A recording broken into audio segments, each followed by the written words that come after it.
Bonjour à tous et à toutes. Je vous salue au nom de Jésus. J'aimerais commencer par prier. Seigneur, merci parce que cette soirée t'appartient. Merci parce que nous pouvons avoir une relation avec toi, parce que tu es un Dieu vivant. Je te demande de bénir chaque personne qui regarde. Vraiment que ta grâce et ta gloire coulent, Seigneur, sur chaque personne. Merci parce que tu ouvres nos cœurs à ta parole. Saint-Esprit, tu es là, tu es le bienvenu et nous croyons que ce soir tu vas encore faire une œuvre dans les cœurs. Au nom de Jésus, Amen. Amen. Donc ce soir, j'aimerais vous parler de notre relation avec Dieu. La relation la plus importante que vous pouvez avoir pendant votre vie, c'est avec Dieu. Donc une relation, vous savez que c'est quelque chose qui se développe. Ce n'est pas quelque chose qui se fait du jour au lendemain, mais c'est quelque chose qui se développe petit à petit. Je ne parle pas ici d'une religion, mais je parle d'une relation avec Dieu. Donc, comment avoir cette relation avec Dieu et le connaître? C'est à travers la Bible, la parole de Dieu, que vous pouvez connaître la nature de Dieu. Mais aussi, c'est par sa parole que vous connaîtrez ses pensées, ses desseins et ses promesses pour vous. La plus grande promesse au monde de la part de Dieu, ça se trouve dans Jean 3, verset 16. Car Dieu a tant aimé le monde qu'il a donné son Fils unique afin que quiconque croit en lui ne périsse point, mais qu'il ait la vie éternelle. Vous savez, la parole de Dieu, c'est aussi quelque chose qui produit la vie. Jean 6, 63 nous dit « C'est l'esprit qui vivifie, la chair ne sert de rien. Les paroles que je vous ai dites sont esprit et vie. » Donc c'est Jésus qui a dit que sa parole est esprit et vie. Nous ne pouvons entrer en relation avec Dieu que si nous avons eu cette révélation dans notre esprit que Dieu lui-même est esprit et qu'il est aussi amour et qu'il est un Père qui nous aime. Donc c'est grâce à Jésus, son Fils, que nous pouvons entrer en relation avec Dieu le Père. Parce qu'il a pris nos péchés sur la croix, il nous a accordé son pardon et c'est pour cela que nous avons un libre accès auprès du Père. C'est vrai que le pardon, c'est quelque chose qui est très important. Et quand moi-même j'ai été visitée par le pardon du Seigneur, c'est quelque chose qui est magnifique et qui transforme toute votre vie. Éphésiens 2, le verset 17 nous dit « Il est venu annoncer la paix à vous qui étiez loin et la paix à ceux qui étaient près. Car par lui, nous avons les uns et les autres accès auprès du Père dans un même esprit. » Jésus a aussi dit dans Jean 14 au verset 6, Jésus a dit ça à Thomas, « Je suis le chemin, la vérité et la vie. Nul ne vient au Père que par moi. Si vous me connaissiez, vous connaîtriez aussi mon Père. Et dès maintenant, vous le connaissez et vous l'avez vu. » Vous savez, ce verset, c'est très important. J'ai mis assez longtemps à comprendre que Jésus est le seul chemin. Jésus est le chemin. C'est pas un chemin, il est le chemin. Et ce chemin, il mène quelque part. Il mène auprès du Père. La mission de Jésus était de venir nous révéler le Père. Ce Père plein d'amour, celui qui nous aime infiniment et éternellement. Le désir de son cœur, c'est que chacun de nous se trouve auprès de lui, déjà sur cette terre, mais aussi au terme de sa vie. Bien sûr, la première des choses pour développer une relation avec Dieu, c'est la prière. Il nous faut prier. Prier, mais prier pas religieusement, mais prier avec une attitude et un cœur sincère. S'approcher sans hypocrisie ni détour. Vous savez, le Seigneur non plus, il n'est pas intéressé par notre apparence, parce que Dieu regarde au cœur. Vous pouvez faire les plus belles prières bibliques qui existent. Si votre cœur n'est pas sincère, cela n'a aucune valeur aux yeux de Dieu.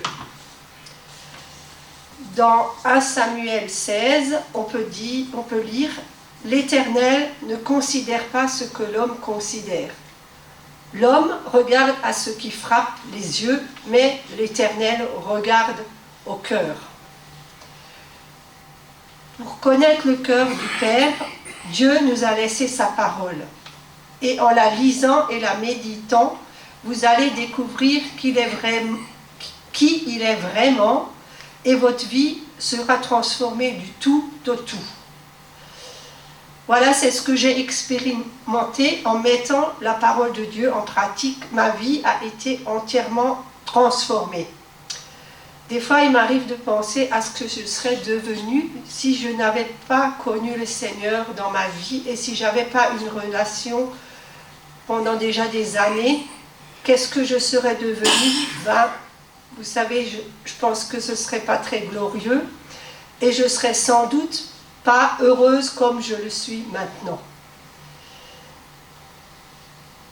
Quand j'ai été convaincue que Dieu a donné Jésus, son Fils unique, pour me pardonner, pour me sauver, et qu'il l'a fait par amour, ma relation avec lui a changé. Parce qu'avant, je croyais que c'était un Dieu lointain, derrière les nuages. Je le voyais aussi un petit peu comme un père fouettard. Dès que tu fais une bêtise, voilà. Mais maintenant que je connais son amour et tout ce qu'il a fait pour moi, et surtout son pardon, je sais que c'est un Dieu qui est plein d'amour et qui m'aime. Même si je n'obéis pas toujours, Dieu m'aime quand même. Parce que nous, autant que parents, si votre enfant fait une bêtise, bon, vous êtes peut-être fâchés, mais vous l'aimez quand même.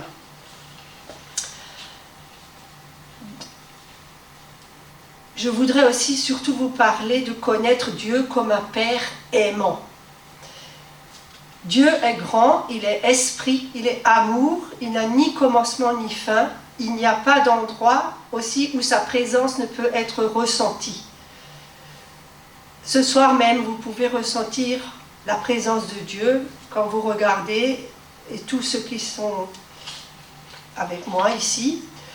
Donc personnellement, une des premières fois où j'ai ressenti cette présence, j'avais 22 ans, et c'était un endroit un peu spécial. J'étais à un bal, et vous savez, je me sentais bien seule alors que j'étais très entourée. Je me sentais comme isolée. Et mon regard a été attiré par une boule à facettes brillantes, vous savez, qui fait des genres d'étoiles. Et j'ai pensé à Abraham, à qui Dieu a dit « Regarde le ciel et compte les étoiles ». Et Abraham a eu foi en Dieu. Et cela m'a fait penser à la grandeur de Dieu. Et je me suis dit, mais quel jeune ici maintenant, dans cet endroit, un bal, pense à Dieu. Je dois bien être la seule. Et pour moi, c'est comme si Dieu cherchait à rentrer en contact avec moi. Et je me suis dit, dans ce lieu, penser à Dieu, c'est un lieu insolite. Mais un peu plus tard, le Seigneur m'a profondément touchée et je lui ai abandonné ma vie. Son esprit m'avait touchée et son esprit voulait me rapprocher de ce cœur de Père et de l'amour du Père. Si nous avons une véritable relation avec Dieu, notre comportement changera instantanément et radicalement.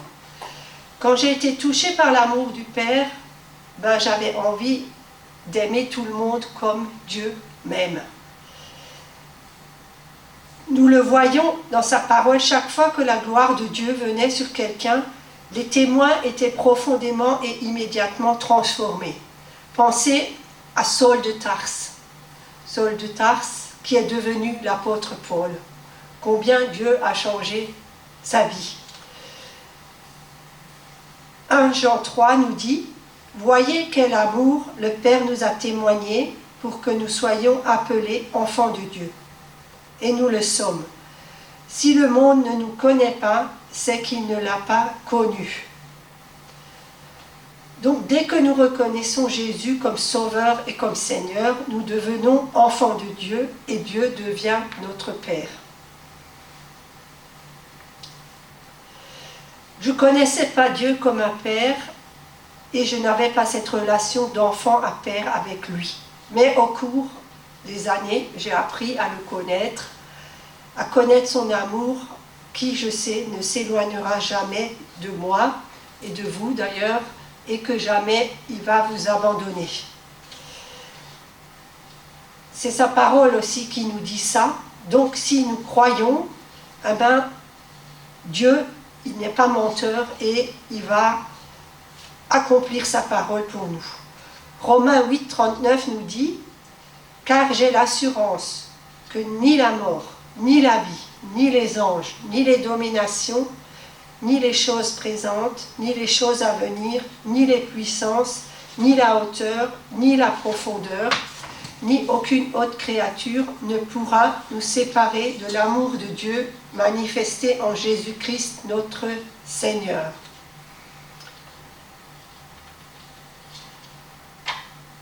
Dieu est une personne que vous pouvez connaître et prendre comme Père. Et je vous le recommande fortement si vous ne l'avez pas déjà fait. Dieu n'est pas seulement notre Père, mais il veut devenir votre Père personnel. Sa parole nous dit, Psaume 68, verset 6, qu'il est le Père aussi des orphelins et des veuves. Le Père des orphelins, le défenseur des veuves, c'est Dieu dans sa demeure sainte. Dieu donne une famille à ceux qui étaient abandonnés. Il délivre les captifs et les rend heureux. Les rebelles seuls habitent des lieux arides. Aujourd'hui, tant de personnes sont en proie à la souffrance et à l'insécurité parce qu'elles n'ont pas eu, avec leur Père terrestre, la relation que Dieu voulait pour elles. Mais peu importe l'éducation que vous avez reçue ou le stade où vous en êtes aujourd'hui dans la vie, vous avez un Père merveilleux et vous êtes né avec un but et une destinée. Dieu promet de pourvoir à tous vos besoins. Il est le Père des orphelins et le défenseur des veuves. Donc pour s'approcher de Dieu et avoir une relation avec lui, cela nécessite aussi la foi. Hébreux 11, verset 6. Or, sans la foi, il est impossible de lui être agréable, car il faut que celui qui s'approche de Dieu croit que Dieu existe et qu'il est le rémunérateur de ceux qui le cherchent. C'est par la foi que Noé, divinement averti des choses qu'on ne voyait pas encore et saisi d'une crainte respectueuse, construisit une arche pour sauver sa famille. C'est par elle qu'il condamna le monde et devint héritier de la justice qui s'obtient par la foi. Ce soir, je veux aussi, pour ceux qui ne connaissent pas le Seigneur, vous encourager à vous approcher de Dieu, parce que sa parole est dit dans Jacques 4 au verset 8, « Approchez-vous de Dieu et il s'approchera de vous. » Le psaume 145, verset 18, « Dieu est un Père compatissant. L'Éternel est près de tous ceux qui l'invoquent, de tous ceux qui l'invoquent avec sincérité. » Vous savez, c'est un privilège, un cadeau de pouvoir nous approcher de Dieu et de savoir qu'il est accessible pour chacun de nous. Donc, ne soyons pas compliqués, soyons comme un enfant qui vient vers son Père. Et à ce propos, j'aimerais vous raconter une petite histoire que j'ai prise, ça s'appelle 365 histoires, c'est des histoires vraies. Et c'est une petite histoire à propos d'un petit garçon qui est allé voir son père. Donc, lors de la guerre de sécession aux États-Unis, entre 1861 et 1865, la Maison Blanche, résidence du président Abraham Lincoln, était chaque jour assaillie de gens qui désiraient le voir. C'étaient surtout des représentants du gouvernement, des parlementaires, des généraux, des diplomates, mais aussi tout un monde anxieux d'avoir une entrevue. Ils espéraient obtenir une faveur pour eux, pour un parent ou pour un ami. Un secrétaire prenait leur nom et revenait disant « Il vous faut attendre un moment, le président ne peut pas vous recevoir tout de suite. » Au milieu de cette foule, un petit garçon s'était faufilé, passant en courant devant la sentinelle, faisant un signe de la main au secrétaire. Il passa devant eux et ayant tourné la poignée de la porte, il entra sans frapper dans le bureau du président Lincoln. Les gens qui attendaient manifestaient leur mauvaise humeur de voir cet enfant qui entrait ainsi, sans manière, au lieu d'attendre son tour comme eux. Mais un des secrétaires leur dit « Mais c'est Ted, le fils du président !» Et son père a donné la consigne « N'empêchez jamais Ted de venir vers moi. » Eh bien nous, c'est pareil. Rien doit nous empêcher de venir à Dieu. Nous-mêmes, nous avons le privilège d'avoir donc ce libre accès auprès du Père céleste, notre Dieu, le Créateur de l'univers, celui qui a donné Jésus-Christ pour nous sauver et nous donner la vie. Oui, par le fait que Jésus a versé son propre sang pour nous, afin de payer les conséquences de notre péché. Donc, n'attendons plus et venons à lui. Nous avons bien plus que le président des États-Unis d'Amérique. Par lui, nous avons les uns et les autres accès auprès du Père, nous dit la parole de Dieu dans l'Épître aux Éphésiens, chapitre 2, verset 18. Pour nous approcher de Dieu, nous devons savoir qui il est et qu'il est accessible n'importe quel moment, mais nous devons aussi savoir qu'il aime notre présence. Parce que quel père n'aime pas la présence de ses enfants? Alors j'aimerais vous raconter une petite histoire. Quand notre fille est partie en Australie, je disais au Seigneur qu'elle me manquait. Et un jour, le Saint-Esprit m'a dit « Toi aussi, ma fille, tu me manques, viens plus souvent dans ma présence. » Et c'est vrai que la Bible, elle nous dit que mieux vaut un jour dans tes parvis que 1000 ailleurs. Et vous savez, la présence de Dieu, ça nous fait beaucoup de bien. Elle nous réconforte, elle nous console si on a besoin de consolation, et bien plus que cela, elle nous donne comme un avant-goût du ciel. Et elle nous donne aussi la paix quand on est dans des épreuves. On peut parler avec Dieu, notre Père, et le Seigneur répond à nos prières. Et je veux vraiment vous dire, quand j'ai été éprouvée par la perte de mon père, je sais que le Seigneur, il m'a vraiment réconfortée et que, en fait, c'était moins dur que je croyais que ça allait être. Et le Seigneur était là, à mes côtés, et il m'a aidé, il m'a aussi aidé à gérer mes émotions.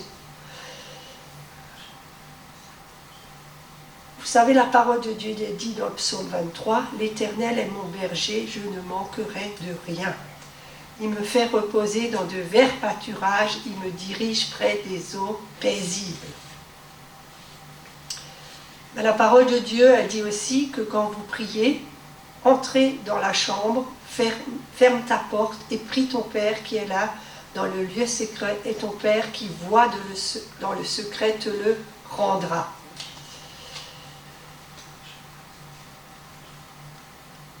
L'apôtre Paul dit que la grâce du Seigneur Jésus-Christ, l'amour de Dieu et la communion du Saint-Esprit soient avec vous tous. C'est aussi très important de connaître qui est le Saint-Esprit. Le Saint-Esprit, c'est l'Esprit de Dieu qui est sur terre et qui nous aide à communiquer avec ce Père d'amour Et vous savez, c'est difficile aussi de communiquer avec une personne sans lui parler. Donc, le Seigneur, il faut lui parler et le Seigneur, il vous répond. Il faut avoir aussi une communion intime avec le Saint-Esprit. Mais ce qui a notre vie spirituelle, c'est aussi de notre responsabilité. Personne ne peut cultiver votre relation avec Dieu, votre Père, à votre place. C'est vous-même qui devez prendre soin de votre rapport avec Dieu. Et quand vous savez vraiment qui vous êtes en Christ et que votre foi en lui est robuste, vous n'avez pas envie de retourner en arrière. Vous ne retroussez pas chemin. Au contraire, vous avez envie de mieux connaître ce Père qui a tant fait pour vous. Une foi forte ne fait pas de compromis et n'abandonne pas sous la pression. Elle s'accroche aux réalités célestes avec ténacité et c'est ainsi que vous allez remporter des victoires avec Dieu. Je voulais juste vous parler que quand vous connaissez une fois Dieu, vous n'avez pas envie de retourner dans le monde et de retrousser, de regarder tout en arrière. Vous savez, avant de me marier avec Paul, donc pour ceux qui ne savent pas, mon mari c'est un ancien drogué, orphelin, il n'avait pas de travail. Un chrétien a dit à mes parents, et si Paul retombait dans la drogue? Dans mon cœur, cela aurait pu semer le doute, mais je connaissais assez mon futur mari et je savais qu'il ne retournerait pas dans ses anciennes voies. Qu'il avait une relation forte avec son Père Céleste et c'est même lui qui m'a fait découvrir davantage le cœur du Père. Et quand on a Dieu comme Père, ben on a tout, on est riche. J'aime passer du temps avec Dieu mon Père et je ressens que c'est vraiment un besoin vital parce qu'il est mon Père Céleste et parce qu'il me connaît mieux que personne, il me connaît même mieux que moi-même. Donc faites de sa présence votre priorité. Prenez plaisir à être avec lui, à lui parler et à l'écouter. Cherchez-le de tout votre cœur, de toute votre âme, de toute votre force. Poursuivez sa présence et vous ne le regretterez pas. Amen. Amen. Seigneur, merci pour ta parole parce qu'elle nous a fait du bien. Je te prie, Seigneur, pour les personnes qui ne te connaissent encore pas comme leur Père. Seigneur, que tu puisses leur parler ce soir et que tu les prennes dans tes bras d'amour. Merci, Jésus, d'être venu nous pardonner, nous libérer, nous aimer. Et je te bénis parce que ce soir encore, tu es vivant et tu veux, Seigneur, que ces âmes qui nous regardent soient bénies. Merci pour ta faveur, Seigneur, qui est sur chacun de nous et ce privilège que nous avons de te connaître comme Père. Au nom de Jésus, Amen. Amen.